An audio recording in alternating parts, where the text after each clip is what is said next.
ورغم الخصومة اللي بينه وبين عبد الله بوشهري أو عيال بوشهري أو عيال بولادتن عبد الله ومحمود بولادتن المشهورين بعبد الله ومحمود بوشهري، بس والله أقول الحق الصراحة اللي أثبت لي إن أكثر واحد مشى على القانون قبل تطبيقه أول ما تشرع من قبل النيابة الكويتية بعدم تصوير وتجريم تصوير الأطفال ونشرهم في السوشيال ميديا، وإنهم يحولونهم إلى شخصيات مشهورة واستغلالهم في إعلانات وهذا قسم بالله عبد الله بوشهري الوحيد اللي طبق، ما تكلم، نزل فيديو قال في قانون يمنع ان انا اصور بنتي انزل في السوشيال ميديا، فما راح اصور.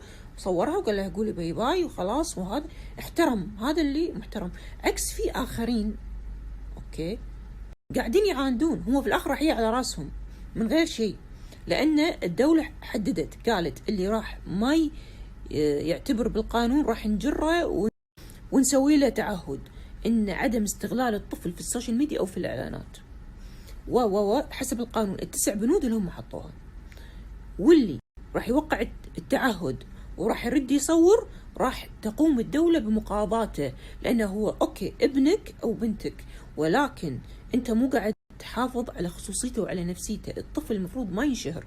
ياما شفنا شخصيات عالمية اطفال انشهروا وفي الاخر تدمرت حياتهم وصلوا للدراجز والجنون العظمة وما عاشوا طفولتهم ودنيا. نفس هذا الطفل مال هوم ألون اللي خذ الأجزاء وكان مجرد طفل ياخذ مصروفه من والديه، قام الصبح لقى نفسه مشهور أكثر من أكبر نجوم السينما، وقاعد ياخذ بلايين ومليارات. في الآخر قاعد في المخدرات، صار عنده عدم توازن إلى أن مات أوفر دوز من الاكتئاب بعد اللي عنده.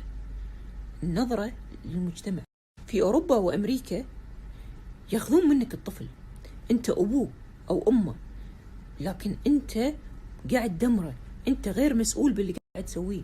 ففي أمريكا والدول المتقدمة يروحون ياخذون من الأب والأم الطفل، وتصير الدولة هي المسؤولة عنه، ويصير الأب والأم هم اللي ياخذون موعد عشان يشوفون ولدهم أو بنتهم.